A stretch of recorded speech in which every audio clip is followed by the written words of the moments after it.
yet another 3-string cigar box guitar lesson. It's Crosby, Stills, Nash and Young, and Ohio. So we're tuned to open G. This is an A string tuned down to G, and a D string tuned normal to D, and a G string tuned normal to G. Always tune your G string normal. So there's some really cool licks in here and some cool chords, and also some cool scales that fit right in.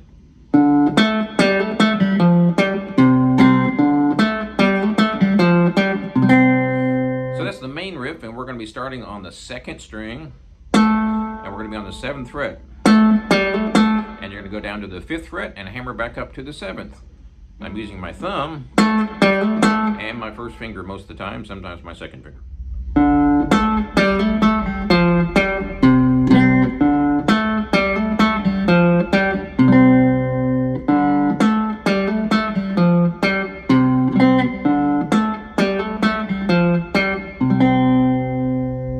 So it's really not that difficult. It might sound like it's kind of fancy, but it's really not all that fancy. So I'm starting out with my thumb on the middle string. I'm playing the open string, and I'm going to the 7th fret, and then I'm going to the 5th fret and hammering back to the 7th. So I'm only using my thumb on the middle string. So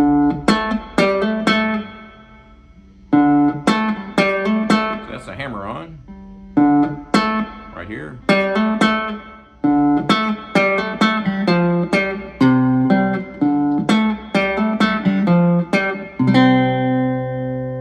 Slow.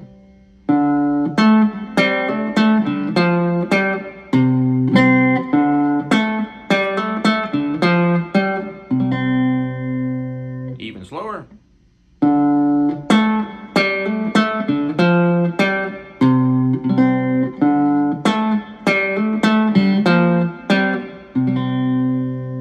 Even slower.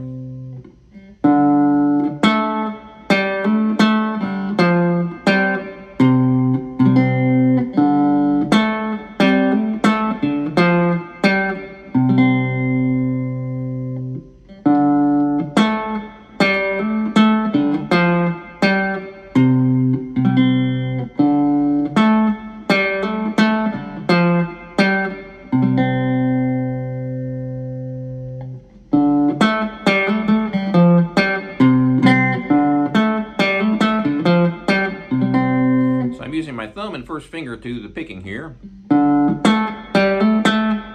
that's a hammer on right here.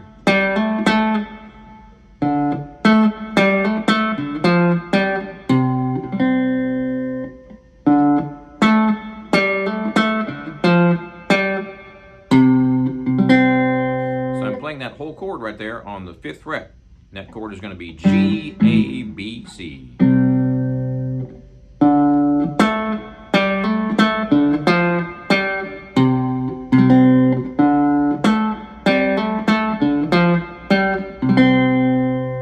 When you hold that chord, there's an empty beat there. That means you're going to hold that chord for 1 beat at the end of that riff.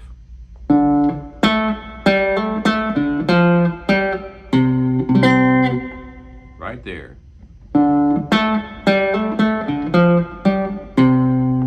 And that's the empty beat.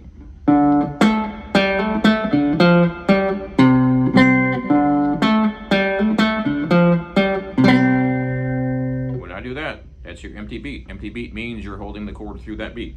So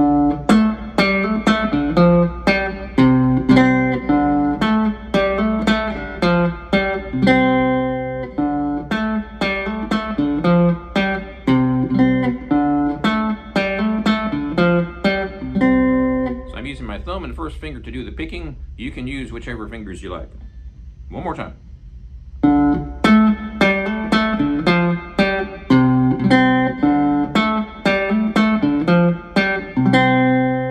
Notice how that second part is almost identical to the first part, except for the ending. So that's the main riff of the entire song. I'm using my thumb and first finger. You can use whichever fingers you like to do that picking. Now we're going to do the "Gotta Get Down to It" vocal part. So it goes like this, in context with both of them.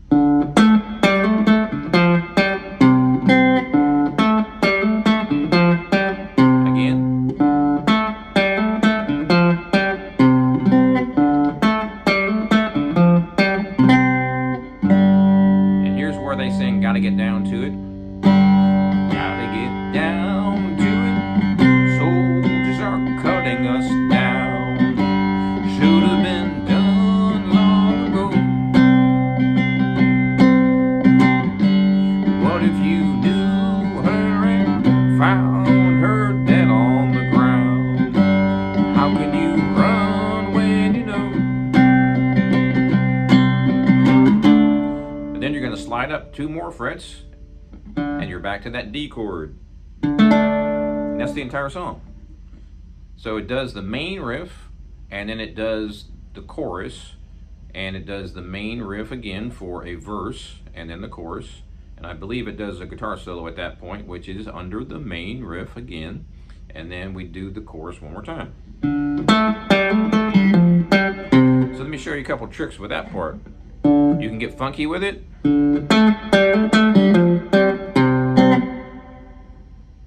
Or you can play kind of mellow.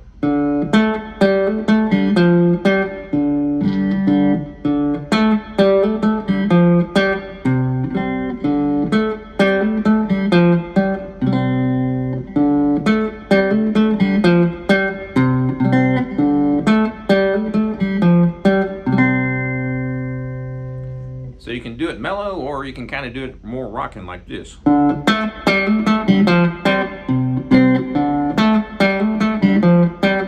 That might be a little bit too fast, so we'll slow it down about 10%.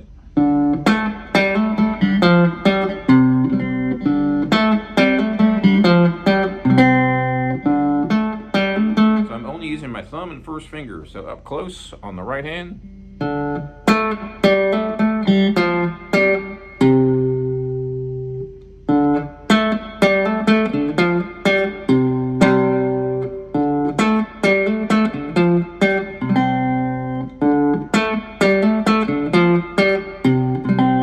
That first finger plays that open D.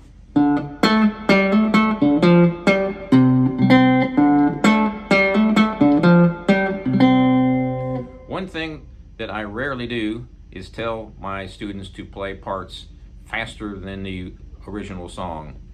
In this case, I say that because it's good to practice this riff fast. Don't play the song too fast. That's a cardinal sin. But you can practice it too fast and then slow it down to the proper tempo. Why would I want you to do that? Because accuracy. If you can be accurate fast, then you can be very accurate slow as well. So it's a good idea sometimes to practice the song much faster, or the riff much faster than it really is, and then slow it down to the proper tempo. It's also really good for you to know how to slow it down and keep it nice and steady. So what I like to do, if I'm just watching TV and I'm playing a riff like this, I might play it way too fast, like.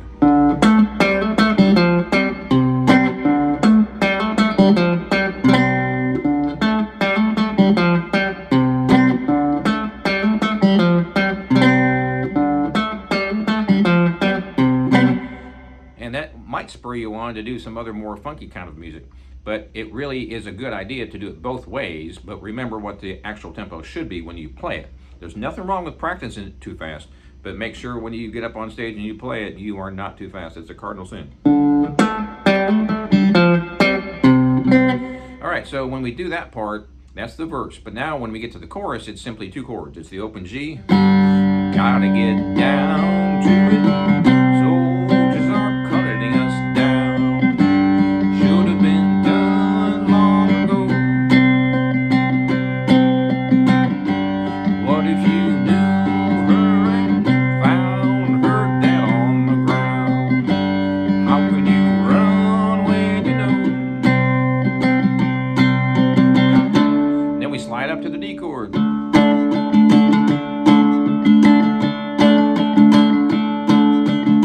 Right at that point, it goes right back into the main riff, and there's a guitar solo.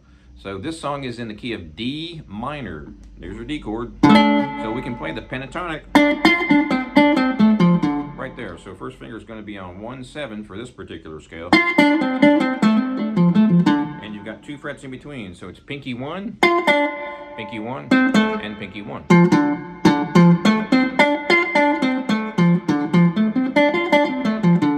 your scales, you know that from that pinky, you can go up higher to the next version of this scale. So you replace your pinky right there with your first finger.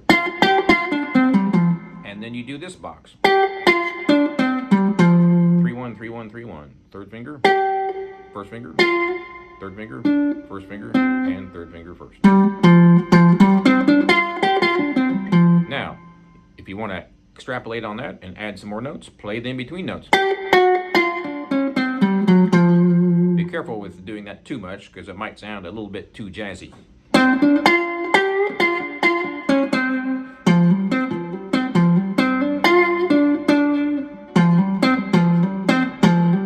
It's a hammer-on the third string, super common. And a bend up.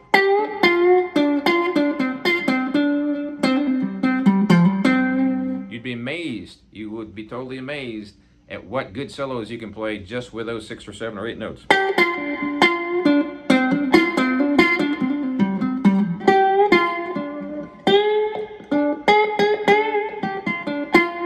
It's a total blues lick. So you don't want to get too rock and rolly and too fast on this particular song because the tempo is about like this. So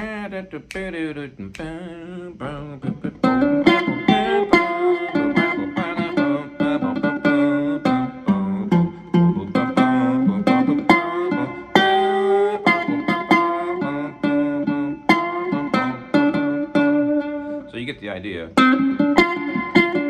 Don't forget in between notes.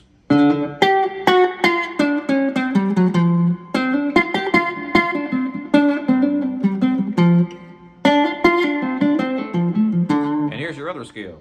We're going to be right here on the 7th fret, first finger, and then 3 frets up, pinky. On all 3 strings, same thing. Now, if you want to go further down, it's going to be 7 and 5. Don't forget the in-between notes. Wait, Jag, I thought you did that up here. I did. Same thing.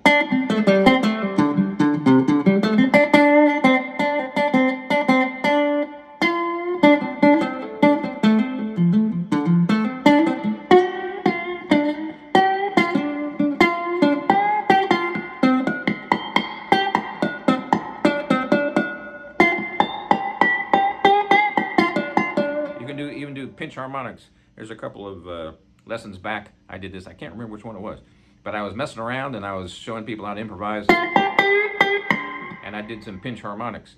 If you play regular 6-string guitar, you know what pinch harmonics are, and I'm doing that here. Might as well show you that. So I'm using my thumb to touch the string. I'm using my first finger to pluck the string. It's real hard to see, so I'll try to get up close if I can.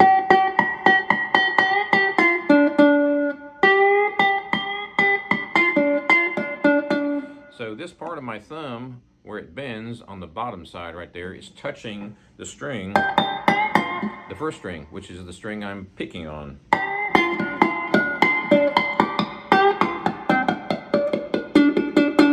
Takes some practice, but as you go up and down the string here, you get all sorts of different harmonics. Anyway, I just stumbled across that while I was jamming there.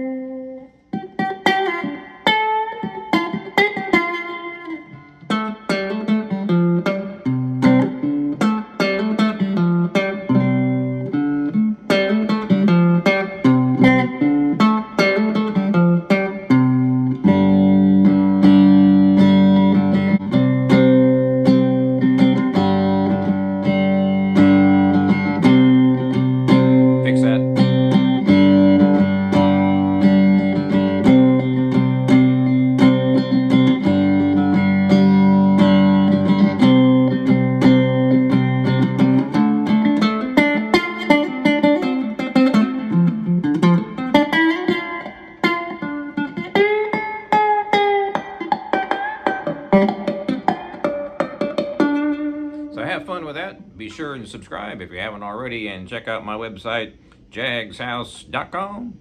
Cigar box guitars just like this one now in my 20th year. And we'll see you next time.